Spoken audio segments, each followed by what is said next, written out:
So I talk a lot about my layouts, a lot about my weekly layouts, my habit trackers, but I never really show you my flip throughs. Today I decided to give you an overview of the all the habit tracking that has been doing since the last this year and how it moved or how it changed from month to month, from week to week. To start with this year, I thought I started the year with certification and preparation and studying. So I thought I will not have much time to journal. So let me just do habit tracking for a weekly basis. So that's why, as you can see, my journals in January and February will have very simple weekly layout where I was tracking just if I'm sleeping, basic hygiene, doing some exercise, if I'm reading or studying, if I'm creating something, which to be very honest, as you can see, I had really created, if I'm hydrating enough, and what's my coffee intake. Very important. Whenever I'm under stress, my coffee intake increases. So I have to track, I like to track it in detail. As you can see, this is the next week. And that's how I go till the end of January. I think something was not really working, but I kept going on in January and February with the weekly layout. But you can already see that in February, I started to include a little more topics.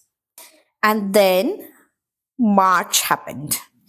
And March, I realized that I did not really have a very good grip of my habits. I was not going back and forth to check it every week. So March, I went back to again a monthly layout of seeing what I'm doing, what I'm not doing. And once March was over, April came, and I did a lot of Dutch doors between March and April. I always do a lot of Dutch doors between March and April because something about the air and the spring and the beautiful spring stickers make me do a lot of Dutch doors. So in April, I went back to bi weekly because April this year also had Easter and my parents were for a visit. I knew that I will not be doing too much, so I kept my layouts relatively simple. I'm a tracker for 2 week basis so that it's still is pretty. I can use Dutch doors, but without not a weekly basis, so that not too much work. Then, of course, May happened. And as you can see, from May onwards, I went back fully committed to my monthly layout. I was tracking how I'm studying. That is something I started to incorporate in March because I realized that I need to track my study for my exam really closely because of some health issues that I have. And that I need to make sure that the thing that I committed to my certification, that it runs away well. And I also we were ordering a little outside. So I decided again to track our outside delivery, our food, when my household's help comes to help us, and hydration, and of course, my favorite, coffee tracking. Coffee tracking always helps, and sleep. And then we went back to June. And it's already middle of the year. I'm sticking to my monthly layout, and it's working. And it kept working. The only change I did between the summer months and autumn months, I switched, instead of putting cross, I started putting dots. I don't know why. I felt like I should start putting them and draw dots. And as you can see, I'm getting used to the cross and the dot. So it became a mix of cross and dot.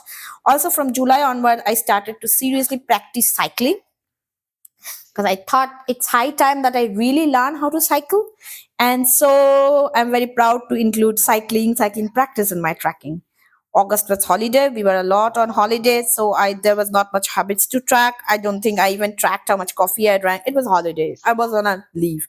But my layout became much pretty, so I did want to, just to see my layout and the hard work I did in creating the layout, I kept opening my habit tracker. And my weekly layouts are also very, very beautiful around this time. September was again minimalistic but beautiful. And then October was a really, really a very quick job because in September I was very busy working, and as you know, I only do a layout 1 month ahead to make sure that my needs are I'm putting my needs in focus when I'm doing my layouts and not doing some aesthetic layout that I will not be able to use because my needs have changed over the month, and it does. And that brings us to all the 10 field layout of 2025. Here is a sneak peek of November, but as you can see, we just started tracking. November just begun. so it's of course not full. And stay tuned and watch more such videos from www.danceofchaos.com. Stay subscribed.